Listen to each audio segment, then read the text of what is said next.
The next video is the next installment for certain features of the historical development of Marxism, and we're up to the class struggle. It is common knowledge that, in any given society, the strivings of some of its members conflict with the strivings of others, that social life is full of contradictions, and that history reveals a struggle between nations and societies, as well as within nations and societies, and besides an alternation of periods of revolution and reaction, peace and war, stagnation and rapid progress or decline. Marxism has provided the guidance, i.e., the theory of the class struggle, for the discovery of the laws governing this seeming maze and chaos. It is only a study of the sum of the strivings of all the members of a given society or group of societies that can lead to a scientific definition of the result of those strivings. Now the conflicting strivings stem from the difference in the position and mode of life of the classes into which each society is divided. The history of all hitherto existing society is the history of class struggles, Marx wrote in the Communist Manifesto. With the exception of the history of the primitive community, Engels added subsequently. Freeman and slave, patrician and plebeian, lord and serf, guildmaster and journeyman, in a word, oppressor and oppressed, stood in a constant opposition to one another, carried on an uninterrupted, now hidden, now open fight, a fight that each time ended either in a revolutionary reconstitution of society at large, or in the common ruin of the contending classes. The modern bourgeois society that has sprouted from the ruins of feudal society has not done away with class antagonisms. It has but established new classes, new conditions of oppression, new forms of struggle in place of the old ones. The epoch of the bourgeoisie, possesses, however, this distinctive feature. It has simplified the class antagonisms. Society as a whole is more and more splitting up into two great hostile camps, into two great classes directly facing each other, bourgeoisie and proletariat.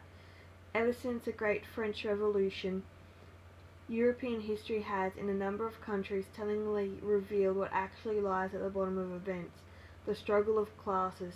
The Restoration period in France already produced a number of historians who, in summing up what was taking place, were obliged to admit that the class struggle was the key to all French history.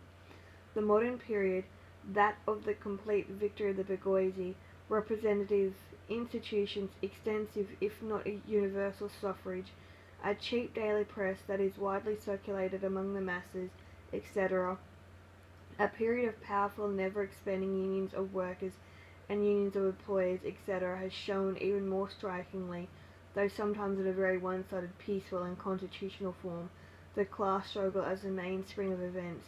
The following passage from Marx's Communist Manifesto will show us what Marx demanded of social science as regards an objective analysis of the position of each class in modern society, with reference to an analysis of each class's conditions of development. Of all the classes that stand face to face with the bourgeoisie today, the proletariat alone is a really revolutionary class. The other classes decay and finally disappear in the face of modern industry. The proletariat is its special and essential product. The lower middle class, the small manufacturer, the shopkeeper, the artisan, the peasant, all these fight against bourgeoisie to save from extinction their existence as fractions of the middle class. They are therefore not revolutionary, but conservative. Nay more, they are reactionary, for they try to roll back the wheel of history. If by chance they are revolutionary, they are so only in view of their impending transfer into the proletariat. They thus defend not their present, but their future interests. They desert their own standpoint to place themselves at that of the proletariat.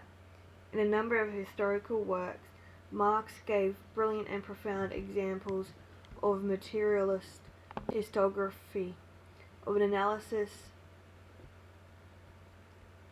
of the position of each individual class, and sometimes of various groups or strata within a class, showing plainly why and how every class struggle is a political struggle. The above quoted passage is an illustration of what a complex network of social relations and transitional stages from one class to another, from the past to the future, was analysed by Marx so as to determine the resultant of historical development. Marx's economic doctrine is the most profound, comprehensive and detailed confirmation and application of his theory. And that ends that installment for certain features of the historical development of Marxism.